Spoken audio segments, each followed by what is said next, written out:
Hello everyone, Tom Simmons coming to you with another installment of Economics with Toey. And in this installment we're going to be looking at the structure of the NHL, the National Hockey League. And as you can tell, I'm actually in an arena. And it may be a little hard to see me because of the lighting, and it may get noisy because the Zamboni is on the ice behind me getting ready for a game. I'm here at the Mass Mutual Center in Springfield, Massachusetts, where the Springfield Falcons are preparing for a game tonight. The Falcons are a member of the American Hockey League, but they are an affiliate of the Columbus Blue Jackets, an NHL team, which just shows you how far hockey has come as a sport in the U.S. Since its invention and birth, not here, but in Canada. In fact, today there are 30 teams in the NHL, 23 are in the U.S., 7 are in Canada, making it truly the only really international league. Baseball and other leagues have a few teams in Canada. 7 out of 30 is not bad. Fact is, 1917, the National Hockey League starts not in the U.S., but in Montreal, Canada, and they start with 4 teams, just 4 teams. And if you ever thought it was kind of funny that we call the World Series when it's almost entirely American, if you think of the National Hockey League as being really a binational league, the funny thing there is that the word nation or national in the NHL does not refer to the U.S. It actually refers to Canada. And when the NHL was started, it was envisioned as a Canadian league. And it has since expanded to the United States and become one of our big 5 sports. The organization of the NHL in many ways parallels the very strong owner control that Major League Baseball has in the United States, in the MLB. Reading the bylaws of the NHL Association, you find that teams are members of the association. Each team is a member of the association. And that association, by its own terms, is governed by a board of governors. Each team in the NHL is allowed to select one person to represent it as a governor on the board of governors. Now, as a matter of practice, every team selects their owner to be the governor on the board of governors. And that means the owners, just like we've seen in some other leagues, are the ones who are really calling the shots. And in fact, under the organization bylaws, the owners, or the board of governors, they have the right to set policy. They have the authority to approve all rule changes. They have the authority to okay all purchases of teams, sales of teams, and relocations of teams. They and they alone have the authority to set or change the schedule. And they alone, of course, appoint a commissioner. The current commissioner of the NHL being Gary Bettman, who was originally appointed with 2 major goals in mind. The first was to improve the relationship between mass media and hockey, which for decades has been really problematic. Probably more than any other sport, hockey has struggled to capture a TV audience and TV contracts, and what has been incredibly lucrative for other leagues has, to a large extent, escaped hockey. The other reason that Bettman was hired, very specifically, was to smooth over and work with labor negotiations with the players. And in my last video, we talked very specifically about the NBA and how strong their players' union is and how their players are the highest paid in the world. Well, NHL is not going to parallel that. In fact, there have been many, many labor struggles, and we're going to look at just a few of those briefly in this video. And in most of those struggles, it appears that the league has won, and the players have actually lost ground over the years. So, putting this in context, we want to look at the revenue sharing system in the NHL, because the amount of revenue that the league brings in is directly related to what the players get paid. And then we want to look at some of the work stoppages that have taken place in the last decade or so. So, revenue sharing in hockey is complex, to say the least. Rather than simply say we all put into a pool and then we all get money back, and those who need it the most get it, there are strong incentives and disincentives put into the system to make sure that teams don't just get a welfare ride. And that was very much a concern when this system was put into place. And like the NBA, the NHL revenue sharing system is actually very, very recent. Under the current revenue sharing proposals, policies, I should say, now that they've been enacted, the bottom 15 teams in terms of revenue are eligible to receive money from other teams. So the bottom 15 are eligible. That doesn't mean they'll receive it. It just means they pass the first criteria. The top 10 are expected to pay into the revenue sharing pool. So you've got 10 paying in, a potential of 15 receiving, and then 5 who neither give nor receive. But of those 15 in the bottom who would like to receive revenue because they're in small media markets, they're a struggling team, they don't have the revenues coming in that the others, they have to meet certain criteria in order to receive a full revenue share. The first one they must meet is they have to reach 80% capacity, seat capacity, gate receipts for the season in order to be eligible. And that means about 14,400 tickets sold, seats filled, every game throughout the season. If a struggling team does not reach that benchmark of 14,400 fans per game on average, they do not get the full amount of revenue sharing. The second criteria is their revenues from year to year, and of course every team wants to see their revenues increase from year to year, their revenues from year to year must grow at a faster rate than the league in general.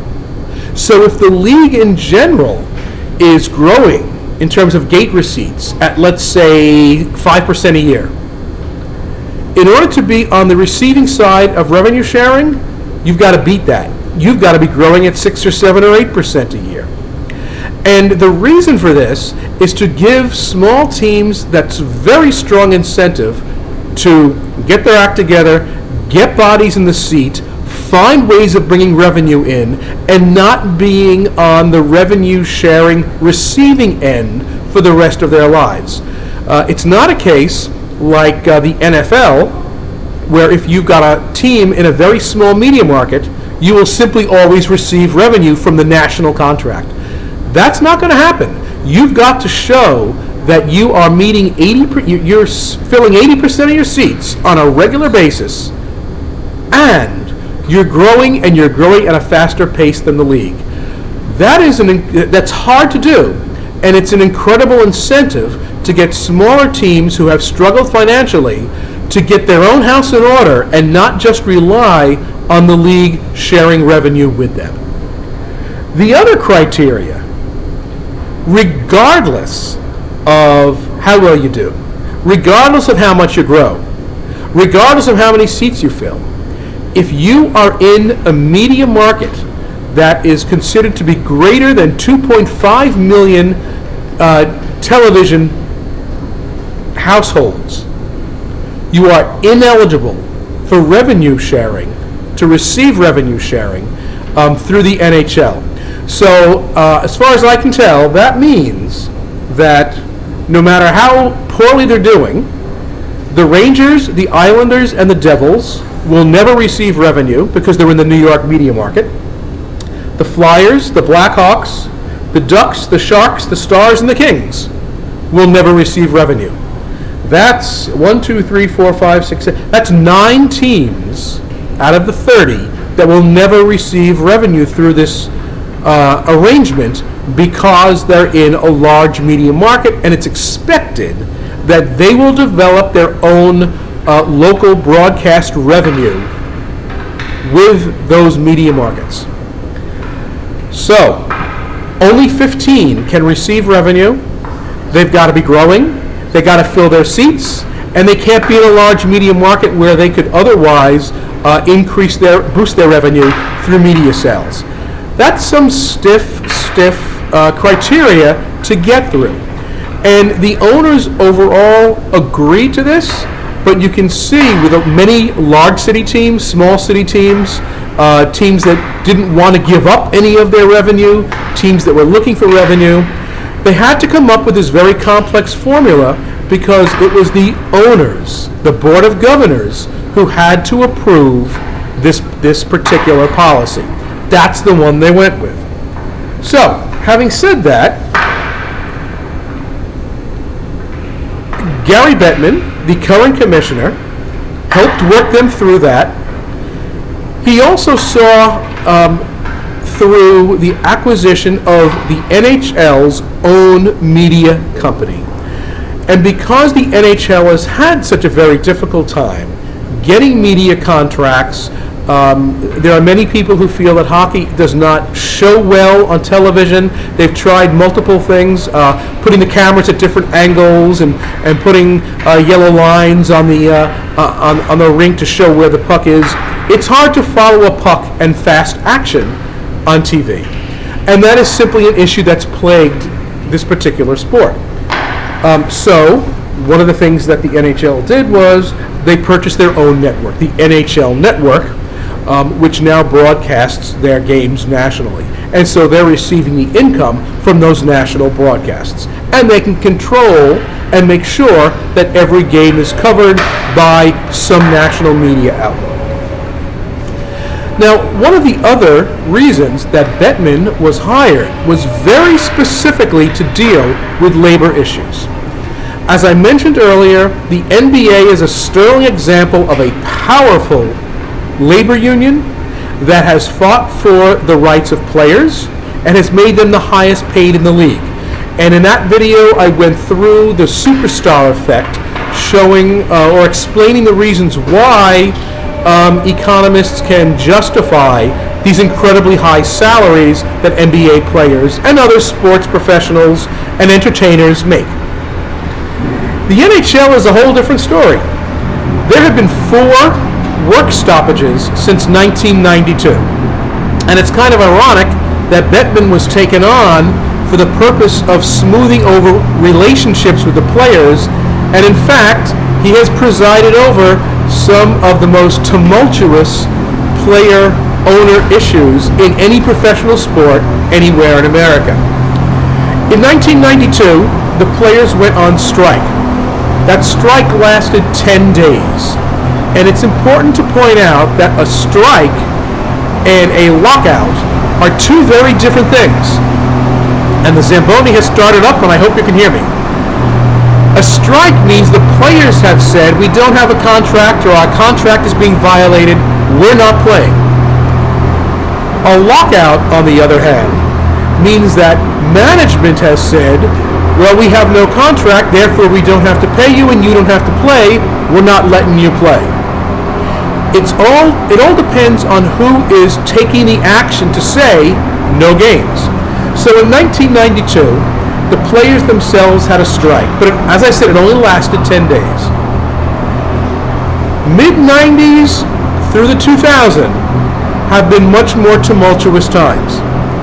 1994-1995 season, there was a lockout.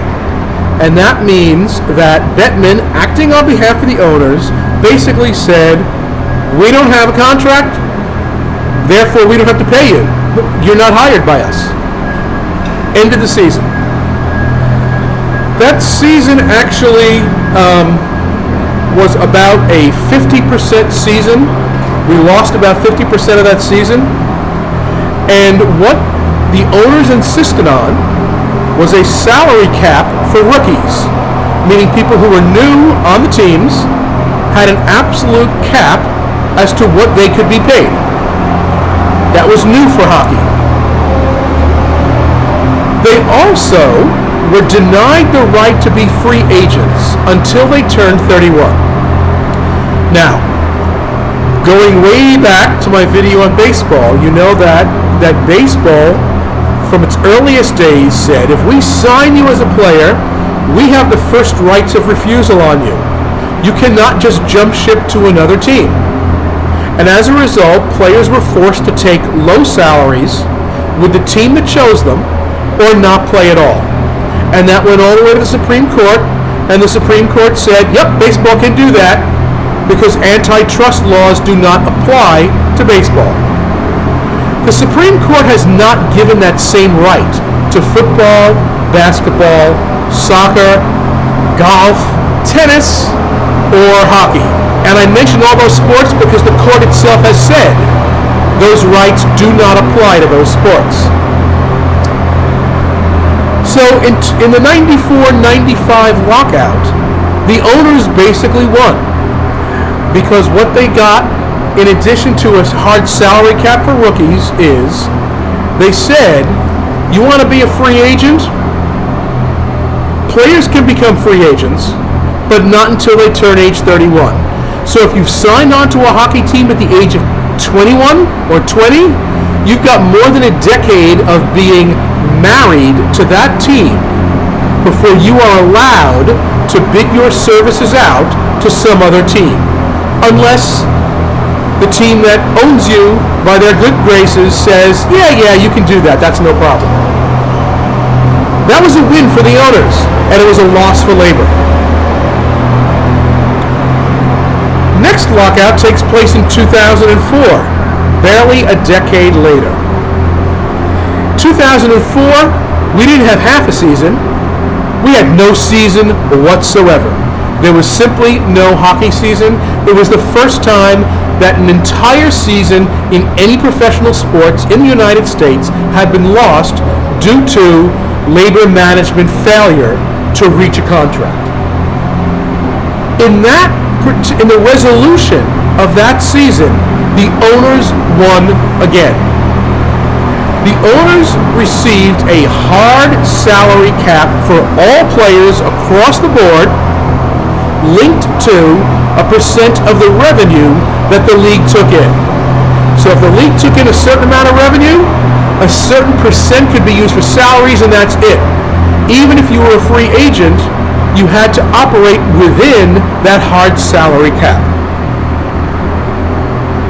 In addition, the players gave a 24% salary rollback to the owners. And that means every player's salary was reduced an average of 24%. Once again, the owners won. Bettman said, you don't like our deal, you don't play. The season ended. It didn't end in 2004. The next lockout takes place in 2012, not that long ago. In this lockout, the union said, basically, we've had it. And the union threatened to dissolve itself because it was time for a new contract. Well, if there's no union, that means there's no collective bargaining agreement between the owners and all of the players. And that means every player is a free agent to negotiate their own salary. The owners saw that as the beginning of potential chaos, and things got very heated. The bottom line is, the players' union chose not to file a dissolution of the union. and the owners agreed to a new collective bargaining agreement. But that was only 2 years ago, and you can expect that in 3 or 4 years, we're going to be going through this cycle once again. The owners have tried very, very hard to reduce costs, to keep salaries down, and to make sure that teams that make money don't have to support a whole slew of teams who are not bringing in their own revenue. Money has always been a problem in hockey. Media revenue has always been a problem in hockey. And for the players, getting an equal bargaining position with the owners has been a problem in hockey. The result is that the owners have been very happy with the commissioner. The fans, far less so. When the Stanley Cup is presented by the commissioner, when the commissioner is present at some of the draft picks, the boos by the fans in the arenas and in the audience are very audible and very known.